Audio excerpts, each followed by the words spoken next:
Firstly, I would like to offer my thanks to the kind invitation to participate in these sessions, with special thanks to Javier do Campo, as he told, a long-standing colleague of mine in the fields of libraries in arts information. The subject that I have been asked to speak about it, I would say of great relevance in the European context. It is neither an easy theme nor a controversial one, as there are many dissonant voices and contrasting opinions. Before I refer specifically to how the Art Library has found ways to continue with its activities, I think it is important to frame the issue in a more general way in order to understand a specific case such as this, that of a library that belongs to a foundation. It is a well-established fact that for various reasons, Anglophone countries have been dealing traditionally with the challenge of financing institutions, cultural or otherwise, in a clear and transparent way. There is an assumption held by society that support, whether it be from an individual or from a company, is always provided within the dual perspective of serving the common good and serving the interests of those who contribute. This transparency enables the two participating parties, the benefactor and the beneficiary, to garner the best that each can gain from these partnerships. This relationship, which is unsurprisingly found in societies with a high sense of citizenship and awareness of the importance of contributing to the social economy, has led to the development of strategies and actions that have enabled widespread support to be given to all vulnerable sectors at the social, cultural, and educational level. The economic crisis, yesterday we talked long about it, which has it particularly hard in Southern European countries since 2010, has led to dramatic changes in the societal structure with inevitable repercussions on the normal operation of institutions. At this moment, organizational sustainability is a topic of much debate as organizations seek solutions that will enable them to keep operating. The new economic situation and intensifying competition in the global economy have pressured companies and organizations, partially or totally grounded on investments, to minimize their operational costs while maximizing productive efficiency by progressively adopting organizational strategies aimed at greater flexibility. These situations is more visible when we examine cultural institutions which, already weaker, are having trouble to adapt to the new context. I think we have three main questions to answer. Is culture appealing to patrons? Are only the performing arts appealing? Or what can we offer in exchange? Traditionally, Southern European countries have viewed cultural institutions as entities depending on central administration or on large private organizations. On the other hand, most businesses are small or medium size and have a low awareness of the importance of the social economy. Even when such awareness exists, the focus is generally on social rather than cultural support. In the case of large companies, which are scarce, support is automatically focused on the company's own image rather than on making a real contribution to the public good. Will support from patrons be a true demonstration of social responsibility, or will it continue to be a form of marketing their brands and fostering public relations? We don't know really. There is no doubt that is a difficult question to answer. We can but point out the evidence. Today, it is still far easier to obtain funds to support a performance or a temporary exhibition with widespread media impact than a project developed by a library.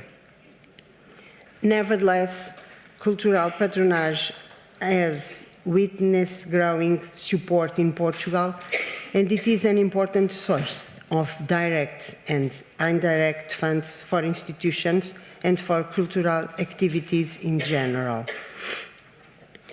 Among Portuguese foundations, the Calouste Gulbenkian Foundation is a large-scale institution with a self-sufficient profile that plays an important role in the cultural sector and in other domains as diverse as education, charity, and science.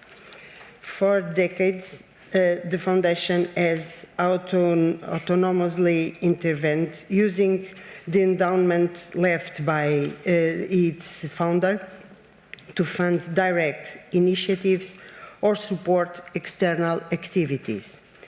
The image of the Foundation that exists today, and one that the institution itself holds, is of an institution that uses and mobilizes its own resources to reach its objectives, which are essentially philanthropic. While one cannot say that culture is its predominant domain, the truth is that for historical reasons, the Calouste Gulbenkian Foundation has always played a highly important role in culture, having been considered the Ministry of Culture in Portugal during the 60s and the 70s. As such, the cultural community and the socio-economic fabric of Portugal have long known the Gulbenkian Foundation to be an institution that has been more open to new experience and initiatives, to be a natural supporter of innovative and avant-garde projects, and to play an important role in libraries, museums, music, dance, film, and theatre context. Behind the cultural scene, the Foundation intervenes at the level of social inclusion in the development of activities by civil organizations, in the promotion and dissemination of knowledge, and in the establishment of centers of excellence. All of these activities occur simultaneously in Portugal and beyond, with special attention paid to Portuguese-speaking countries. And the Foundation plays a particular role in international philanthropic movements and projects, and in the promotion of Portuguese language and culture. Today, its capacity and the effectiveness of its intervention is more limited, primarily because of the social and economic transformation that has occurred in the country since the Foundation's establishment more than 50 years ago, and secondly, because of the institution's inherently finite financial capacity. On the first point, we can mention in particular the fast modernization of the country in recent decades and the more active role of the central administration in social and cultural activities. Nevertheless, this kind of intervention in the European context is currently at a time of uncertainty about exactly what roles to play. It is therefore necessary to access the resources required for the Gulbenkian intervention so that it is able to achieve the fundamental aims of its mission, a particularly important point with respect to its operating activities, which includes the library. With this background and without losing sight of its areas of intervention, it seems highly unlikely that Portuguese donors' funds will be channeled towards the foundation. What then is left? First of all, ongoing concerns about effectiveness with respect to the impact of initiatives and the resources dedicated to them, namely tight control over spending and clear definition of projects and their respective budgets. Another issue is widening and diversifying funding sources that complement existing income, namely earnings, provision of service, and sponsorship. And at last, agreeing on a strategy of partners by definition of partners' profiles, cooperation and shared projects, and co-funding. Intersectorial links in the form of partnerships are one way of invigorating and sustaining the cultural sector, enabling other experience and funds that derive from different sources. What has the art library done? Cooperation and partnership that have resulted in visibility, sharing financial costs, testing new products, developing new services. As many of you may not know of the art library, I think it is important to describe, even if briefly, its mission, its collections, and the service it provides. It is a private library focused on fine arts and architecture, and it is the largest and most up-to-date of its kind in the country. It is nearly 50 years of existence. Its roles has been to support research, education, and to gather knowledge in its areas of specialization and to support the activities promoted by the Foundation. It is not a museum library. This is the first issue, very different from the other museum libraries. It's not a museum library, but rather an independent organic entity with its own management, budget, and plan of activities. Obviously, the support given to the activities and research undertaken by the Calouste Gulbenkian Museum, who take care of the owner private collection, art collection, and by the Modern Art Center, is very important to our work. We could say that the curators of the two museums are our preferred clients, of course. The valuable and unique collections essential to study art, history, and architecture in Portugal reflects the relevance of the art library. The library, its general collection includes more than 200,000 monographs and 3,150 periodicals, 190 under subscription. It also proceeds, and this is the very special riches we have, possesses 220 special collections, 40 of which have been digitized, and in a total of 252,000 images.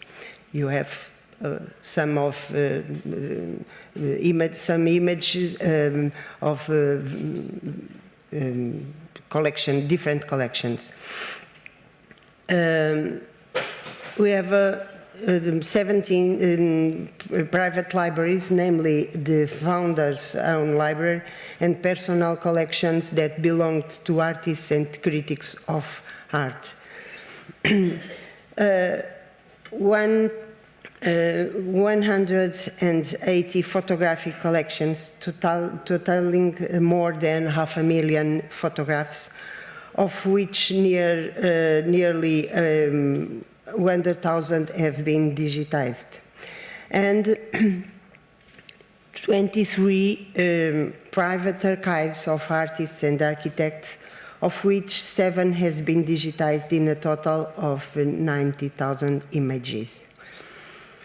These resources support research studies, theses, research of museums, art galleries, universities and publishers, art researchers, art critics and artists, art exhibitions planning and organization, art catalogs publication, specialized publications, online resources, information, dissemination projects, partnerships with universities in research projects, loan of books to exhibition, and so.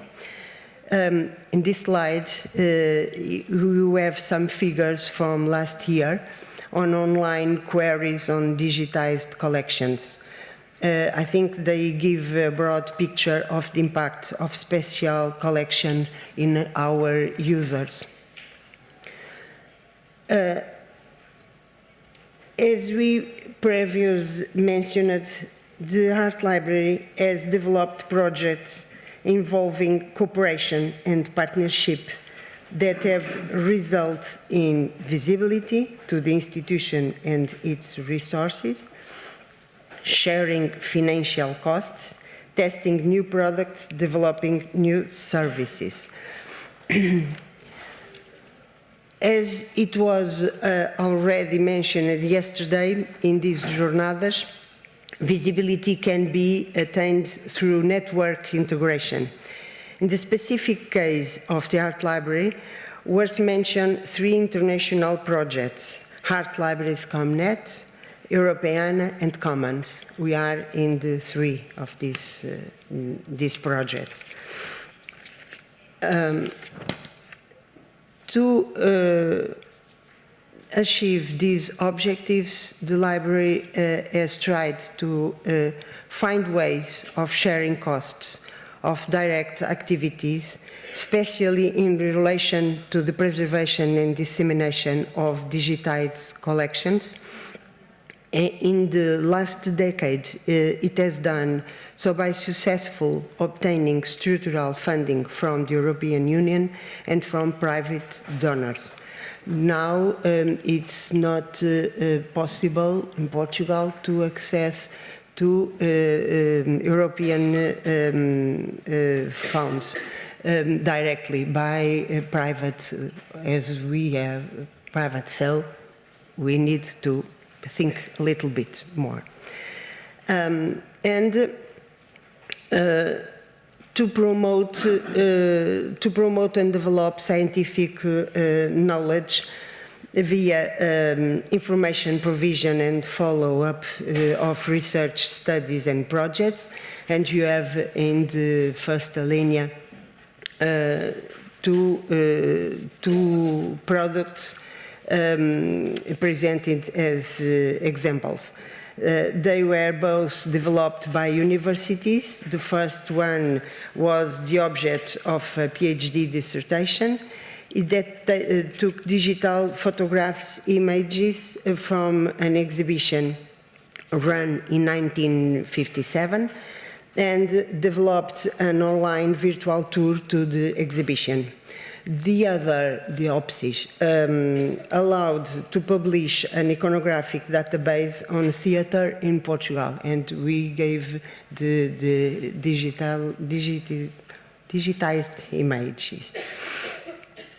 And partnerships in projects and programs with academic and scientific institutions like universities and research institutes to access national specific programs for scientific and technological developments.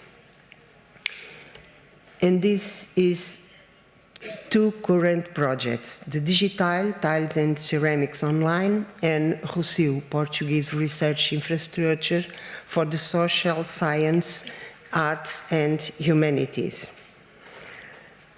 In operation since 2010, Digital is the result of a collaboration between a wide range of partners, bringing together various university departments with the Arts Library. You have all the partners explained in this slide. The aim of the project is to create an online digital library devoted to studies of tiles and ceramics. The creation of this tool arises from the need to analyze, publish and disseminate the unpublished studies undertaken by João Miguel dos Santos Simões as a complement to the corpus collected in Tiles in Portugal, which was published by the Calouste Gulbenkian Foundation in the 60s. The researcher carried out a vast project to create an inventory of tiles in Portugal, including Madeira and Azores and Brazil. The project is multidisciplinary, bringing together librarians and historians from various areas of the arts.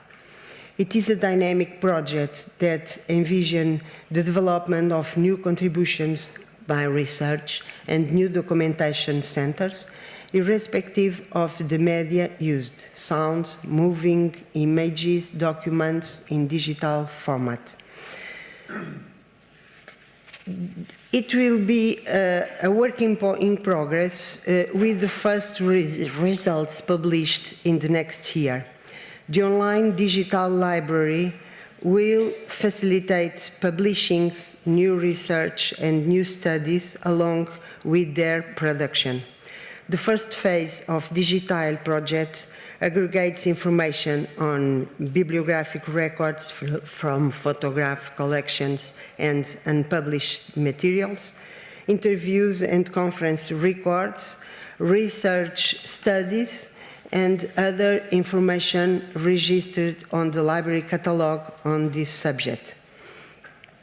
The Digital project has given to the library the possibility of creating a new service, budget to digitized photographic collections and unpublished materials, and budget to acquire a software that allows this kind of publication. The Museo project, the Portuguese Research Infrastructure for the Social Sciences, Arts and Humanities, was submitted in the last September, and it is now on assessment. It is a university initiative involving partnerships with several foundations that have substantial information resources and local and national government bodies. The core mission of Museo will be to aggregate, organize, interrelate, contextualize, enrich, and disseminate a unique stock of digital contents provided by research activities, archives, libraries, art collections, and databanks. These contents belong to a series of key institutions joined together in a consortium to fulfill the goals of a common action plan. Contents will be subject to an agreed metadata framework built upon international standards and enriched by contextual information, timelines, and digital maps. Aside from promoting the obviously visibility of an in-depth research into the library's existing resources, these partnerships enable us to secure funds to digitize collection, acquire information systems to create new service and to disseminate information resources, and gain recognizing within the scientific community. We believe that developing this kind of cooperation will be the only way to secure the funds needed to promote activities and projects that will allow us to maintain the quality of service that our users expect and to provide more and better information. These strategies can be summarized in the expression growing with the public and seem to reveal potential to contribute to sustainable growth and eventually to innovation. Thank you very much.